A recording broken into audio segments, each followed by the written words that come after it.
राधे राधे दोस्तों, कैसे हैं आप लोग। आशा करती हूँ कि आप लोग बिल्कुल स्वस्थ होंगे, मस्त होंगे। मैं आज श्रद्धा संगम चैनल के माध्यम से आप लोगों को एक भोजपुरी सोहर सुनाने जा रही हूँ। अगर अच्छा लगे तो लाइक और कमेंट ज़रूर करिएगा, और जो नए हैं वो सब्सक्राइब ज़रूर करिएगा।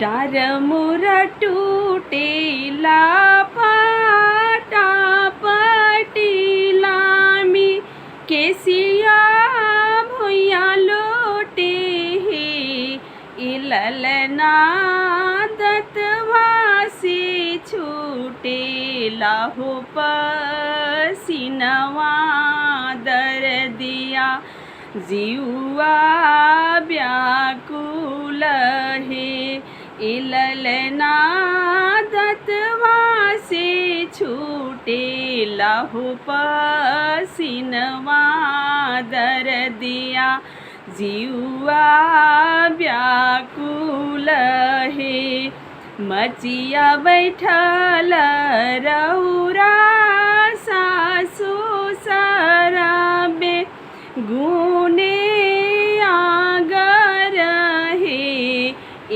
सासुजी दतवा से छूटे लाहो पसीनवा दर्दिया मुहवा पियर हे ए सासुजी दतवा से छूटे लाहो पसीनवा तडग रीना चाहिले भांसा पैसा लरौरा गोतिन सराबे गुने आगर हे ए गोतिन दतवा से छूटे लाहो पसीनवा दर्दिया बारायंग बेला ए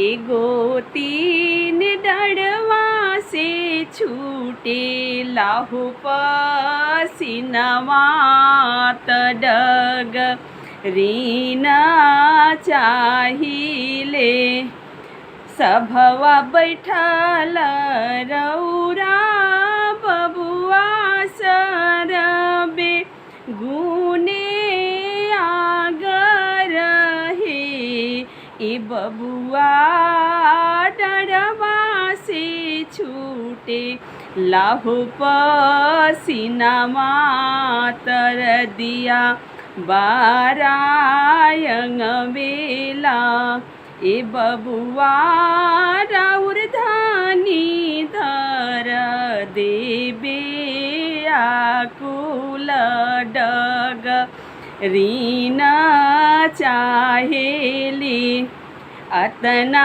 बचन प्रभु जी सुनीले सुना हुना पाइले हे इललना चली भैले वो हीरे नगरिया जहाँ बसे डगरीन इललना चली भैले वो हीरे नगरिया जहाँ बसे डगरीन दूर दूर कुकुरा बिलैया त दूर हो शहर के लोग माहे इललना दूर हो नगरिया के लोग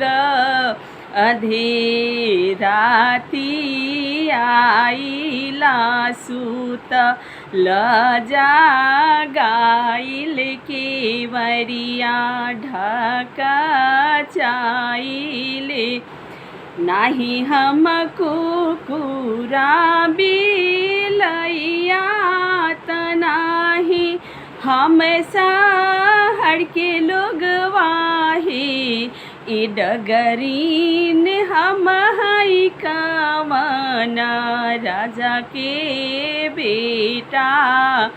तडगड़िने बोलाइले किया डाउड माई बियाइले बहिना बेदानैलिनु हे। ए राजाजी किया रो जांघी केसु भैया अधे राती आइले सुतल जागाइले केवड़िया ढका चाइले। ए राजाजी किया रो जांघी केसु भैया अधे राती आइले सुतल जागाइले केवड़िया ढका चाइले। माई के बियाइल ना जननी बहिना ससुराल बारी हे।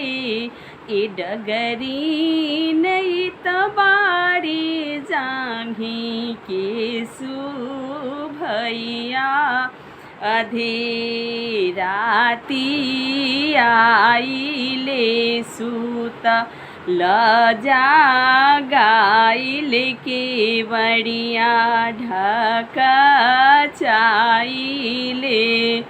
ए डगरी नहीं तबाड़ी जांघी केसु भैया अधे राती आइले सुतल जागाइले। काचही बासवा काटाइले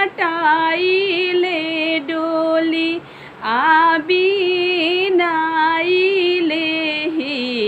ए ललना ताही चढ़ी आवेली डगरिनिया तयाजु घरवा सोहर। ए ललना ताही चढ़ी आवेली डगरिनिया तलालन के जन्म होई है। लालन के जन्म होई है।